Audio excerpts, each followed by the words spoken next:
Hello, this is Sheniynah Richardson of SheRich Educational Consulting here with Inclusive and Diversified Classroom Management 101. This is blog 24, How to Be Heard. Before I get started for today, I just wanted to mention that the school leadership series has personally challenged me.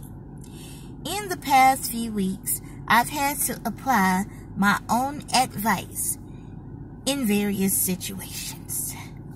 Needless to say, it's been uncomfortable, but it has strengthened me in areas of my own consciousness that I would have dared not to explore if I had not been prompted to do so. Being the bigger person and not feeding into the temptation to quit is a mark of achieving what Man in Bloom call stratospheric success. I'm basically saying this to let you know that I'm not feeding you a lie.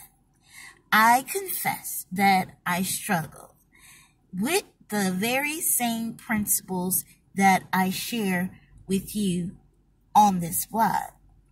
Although I am the speaker and you are the listeners, I would hardly consider myself an expert.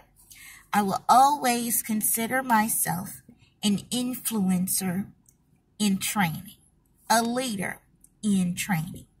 It's funny how we can become so proficient in a rooted area that we tend to exaggerate our true propensities. So I offer, would you lead in a box? Could you with a fox? Could you lead under a rock with no socks?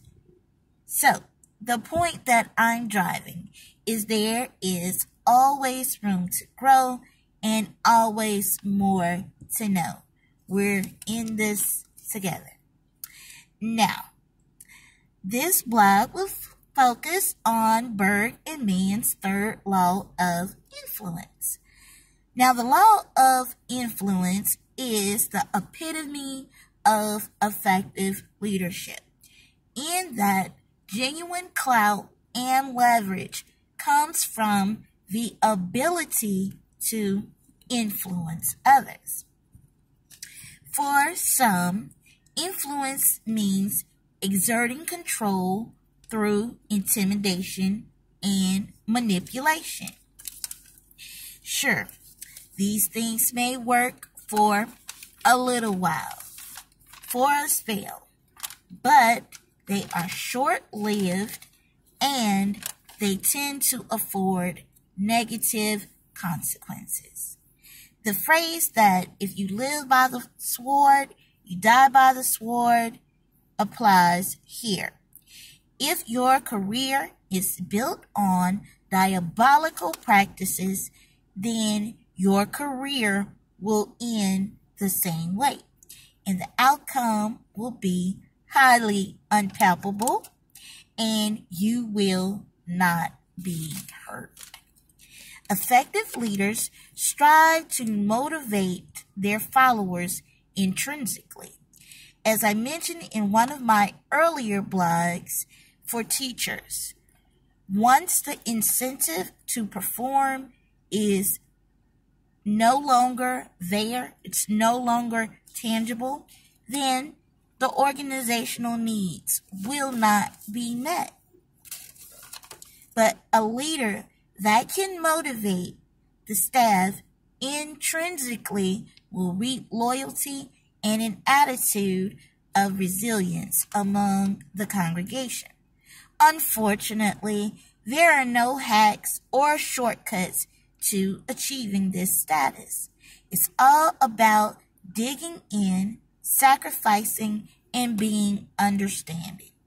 As a leader, a parent, a teacher, a pastor, a husband, a wife, a coach, etc., etc., the most important factor is in successfully operating in effective leadership is the ability to be heard.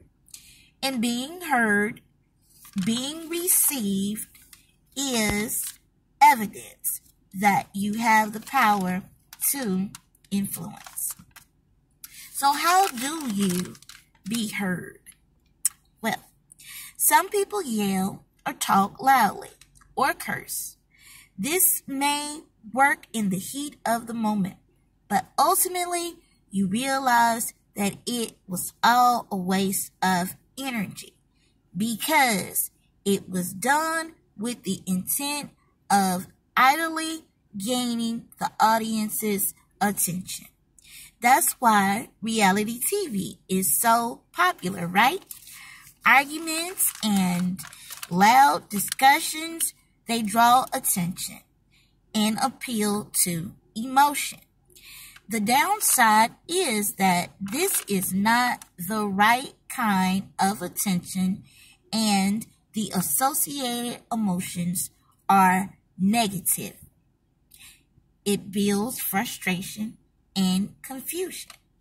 This is why I said in blog 2 that teachers should not tell their students to stop talking, be quiet, listen to me. So educational leaders should not do the same either. When you behave this way, you're initiating the struggle. You're flexing, and it's all for a show. I'm reminded of that episode on SpongeBob when Sandy was trying to get him in shape. SpongeBob quickly got tired of exercising and ordered this prosthetic muscle building kit where he had prosthetic arms. Initially, everyone was impressed by SpongeBob's physique. But when it came to lifting heavy things and actually demonstrating his athletic ability, he could not do it. And ultimately, the strain that he put on those prosthetic arms caused them to deflate because he had only put air in the arms to inflate them and put them on in the first place. So, my point is, a leader that governs with this mentality, focusing on the show, is not heard. You're watched, you're listened to, but you're not heard. So, you speak honestly, matter-of-factly, and respectfully to everyone. And of course, you will have those that will challenge your order. However, you, the leader, keep the decorum and strive to build a rapport so that a real change can take place. The excellent thing about being transparent and civil is that those that have an ill agenda will expose themselves and flee in shame, and you will not have to worry about them again. Light and darkness cannot exist in the same space. And where there is light, truth, there is hope and intrinsic motivation. The second point I would like to make concerning how to be heard is to talk less and do more. Don't talk about it, be about it. Practice what you preach. Be like Nike and just do it. And all that good stuff like that. When your actions are consistent with your words, I can believe you. I can trust what you are saying. I am open to receive your input. I hear you. And as life would have it, you're not always going to be able to implement your original plan every single time. But if you're honest about your limitations, you will gain respect. And of course, some people will be disappointed and they will express their disappointment openly. However, if you continue to practice the second law that I spoke about last week, the law of compensation, the rule that talks about the importance of valuing other people and investing into them, if you continue with this, eventually good things will come to pass and you will be heard and received. Everything will work out for the good because your plan was birthed out of genuine interest for all your teammates. The third point overlaps with Berg and Mann's principles of understanding your unique value. It takes confidence to come to this realization. Confidence is in your ability to lead. Confidence is in your ability to correct your mistakes and acknowledge them. Confidence is in your ability to believe that your plans will be successful under the right gist of team-centered focus. A double-minded person is unstable in all their ways.